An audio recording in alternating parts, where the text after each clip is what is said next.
Hello everyone, Manithral here, and welcome to the weekly update video for RS3. Now this week we have a juicy amount of updates, and as well as a reminder that next week already is supposed to be coming out June 21st. We have the Elder God Wars City of Sentiston. So that quest will require 75 Slayers, 74 Archaeology, 74 Magic, completion of Azanadra's quest, and completion of the Battle of the Monolith. So do check that out. You know, I'm not entirely sure what's all going to be coming with the city. I don't know if it's going to be a city like Metifos, or if it's going to be a city kind of like just a war zone. I really don't know. So do keep in mind though, this is the final quest before the war starts. So that means Elder God Wars is probably coming out next month, I would assume. But I will be having the quest guide out for that shortly after its launch. As for today's updates though, so RuneScape on mobile launches Thursday on all platforms. So this is iOS and Android. I shouldn't say all platforms because I don't know if there's another one out there. But iOS and Android, it'll be the full launch as of Thursday, June 17th. So, also don't forget, so if you're not pre-registered yet, there is still time to pre-register. And so far, we have quite a bit. I forget exactly where it was. I think it was tier 4 or tier 5 that they actually we currently have. So do remember, keep on going. We might be able to get even more. Now this week also we see the Ninja Strike number 22, which is Familiar Intelligence. So this is kind of a touch up on familiars. So the first up on the list is the several core familiar behaviors have been improved. Auto firing scrolls is now easier than ever. And some previous pacifist familiars can now be ordered to viciously slaughter your enemies. So even the Unicorn Stallions can actually participate now. So the familiar durations have been standardized along a 16-minute increments, which makes them both easier to remember and a fun way to brush up on your times tables. So you know, this has changed in effect. This change also affected the Anachronia Summoning Totem, which will now boost your familiar duration by a neat 16 minutes instead of the nebulous 10% of yesteryear. So it's now going to be a steady increase. This way it's easier to keep track of. The familiar UI has also improved with new settings, buttons, and details for everybody to enjoy.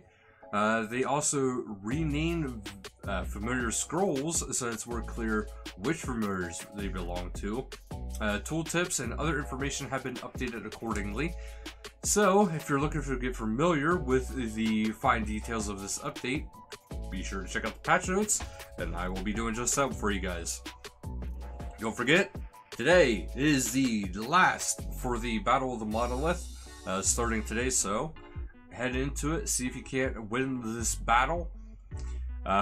It's interesting to know what the war is going to be, because is it going to be the Elder God Wars, or is this going to be something else? That's what I want to know. And there's been a tech update, improved cube maps. So if you guys have seen my TLDR video on the player avatar refresh stream, they actually mentioned the cube maps. What the cube maps are is essentially the lighting that goes around in certain select areas. So it used to be a lot easier to tell because things weren't as preloaded as they are now with the NXT, but it's still split up into a bunch of different squares throughout the entire map of Gielinor. So each square had a specific cube for the shading, which kind of messed up the whole aspect of how things really look. In dungeons, they were kind of like brown and turned out, and it just didn't have enough pop to it. So if you guys haven't noticed, I actually noticed it last week. They actually started kind of phasing some of this in, which makes different things pop. So things that are supposed to be shiny will be shiny. and actually the reflective way that they should be. And things that should have like a shadow over them, as you can see in this character right there, you can see where the shadows are actually supposed to be present. So if a character has a hood, you will actually see where the shadow is supposed to be, not just a completely darkened face. So do check it out, explore that. It is actually a lot of fun, and it's very involved, and it adds a lot more to the game than what meets the eye. You'll see a lot to it, actually. So JMod live streams this week is Wednesday, June 16th at 1500 game time, which is the mobile launch stream. So it is happening. So they also plan on revealing more about the city of Seniston, the final quest before the Elder God Wars kick it off. So I will check that out. If there's any information that I feel you guys need to know, I will either post a video or I will post it on my Twitter. So do keep that in mind. Also, I might even post it in the Discord as well. So these are things to keep in mind. Join these communities with me, and I'll make sure you guys have the information. Especially if it's only like one thing that you guys should know, because it'd be kind of silly to make an entire video for you guys to watch for, you know, one sentence. So up next we have Cracking Creations for RuneTube, and it's not saying who it is by. Okay, it's by Protox. And it is everything you should do on RuneScape Mobile. Do check it out, Protox. I remember he is a very big name, so do check it out. He's definitely somebody who is noteworthy of watching and who knows their stuff very well. Okay, we have Scaper screenshots, and we have, first up is Laura at RS_Dr. Floof, I like the name. A nice area of the Everlight with the turtle going on there. And then we have a very nice picture by LadyVad241. A nice screenshot there going on with the current battle of at the Monolith. And another one here of Shania, rs.archie_. And a nice picture of her hanging out with Hellweir. You know what? That's actually a pretty good idea. Get your screenshots with Hellweir next and stuff like that while you can, because they're not going to be friendly all the time. And we have the Community Corner Pink Skirts event, so don't forget to check them out. They are going to be in the Town Square Q&A hosted by the wonderful Prince Ray. So bring your questions to Rock West Bank on World 3 this Saturday, June 19th from 2300 to 2359 game time. And a community shout out. So, I mean, obviously, you got the mobile launch, so check out the official RuneScape wiki. So learn everything you need to know about the game through the wiki, through different various YouTubers. You know, there's a lot of ways to get information. But the Rune wiki, definitely delightful information there. So, the familiars' behaviors. So familiars will now return to players. This is a patch note, sorry. Familiars will now return to players faster when stuck against terrain. Familiars that were previously only fought in self-defense, such as by Nips and Unicorn Stallions, can now be ordered to attack. They still won't attack by default, so you can just tell them to attack. New combat mode summoning setting will set your familiar to always attack your target, attack only in self-defense, or never attack unless specified commanded to. The duration of all familiar has been standardized in increments of 16 minutes. So, you got your 16 minutes, 32, 48, 64, and so on and so forth. Some outliers have been rebalanced and had their durations increased or decreased where appropriate. Dungeoneering and Silly Creation familiars will only last 64 minutes and 32 minutes respectively. The Anacronia Totem of Summoning will now increase all familiar durations by 16 minutes instead of 10%.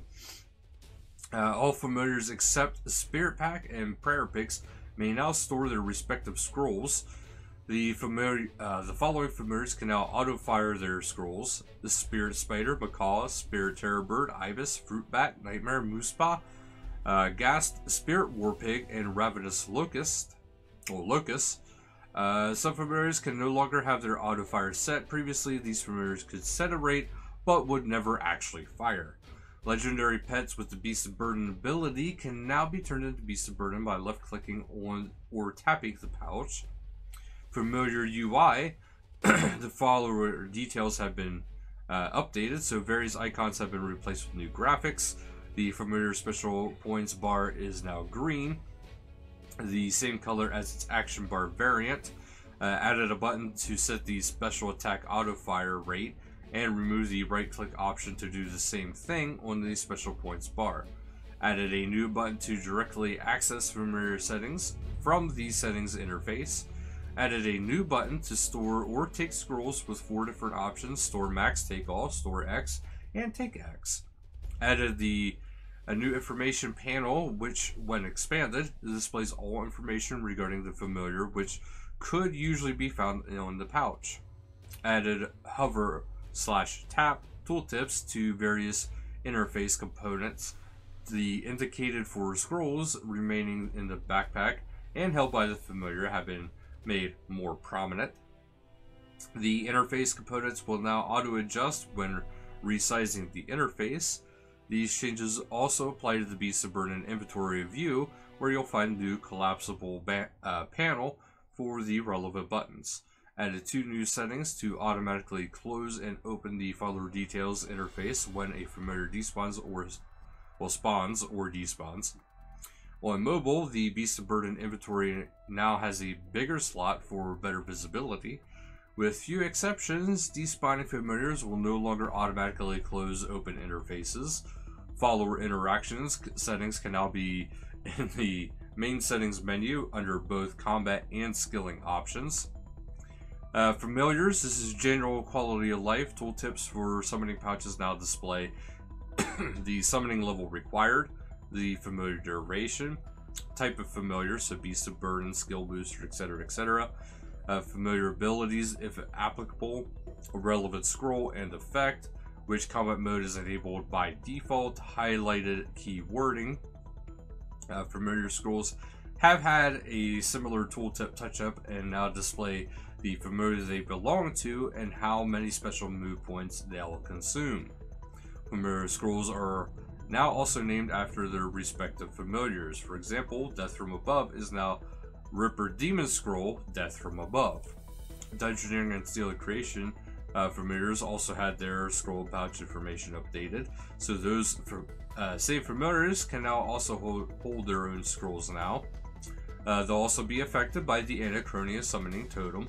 Various familiar buttons can now be dragged into the action bar, including Give to Beast of Burden, Take from Beast of Burden, Dismiss Familiar, Call Familiar, Use Scroll, Attack, and Renew. When a familiar despawns, any scrolls it was holding will now be sent to the backpack. If space is not available, they will go to the bank. If the bank is also full, they will be dropped. So, added info box messages for various erroneous actions, such as casting scrolls for a familiar when there are none available. The term summoning special points has been changed to familiar special points. Abyssal familiars now use their banknote terminology rather than certs. Engine improvements are that they fix an issue causing some areas to render overly dark or pitch black. Action bars icons will now update properly when removing abilities or switching between pages. The empty spaces in sliding block puzzles will now appear correctly. Fix a rare crash when placing walk markers. Fix a crash occurring on Snapdragon 865 devices.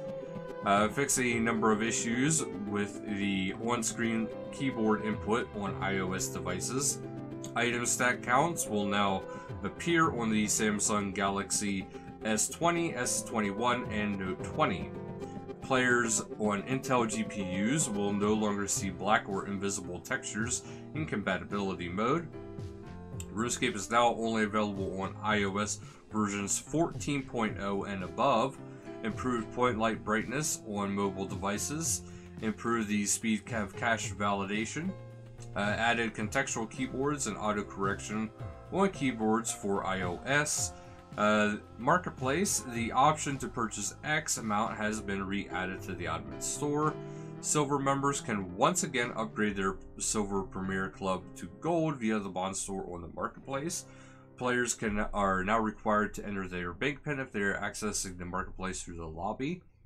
The Marketplace now loads correctly on Mac OS.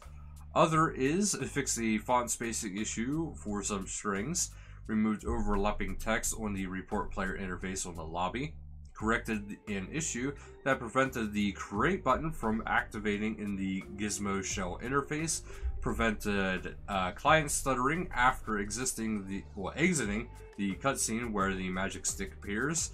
Players can no longer receive unlimited beans during the Manor Farm tutorial. Reworked cube maps, which is resulting in more natural looking cosmetics with better surface reflections.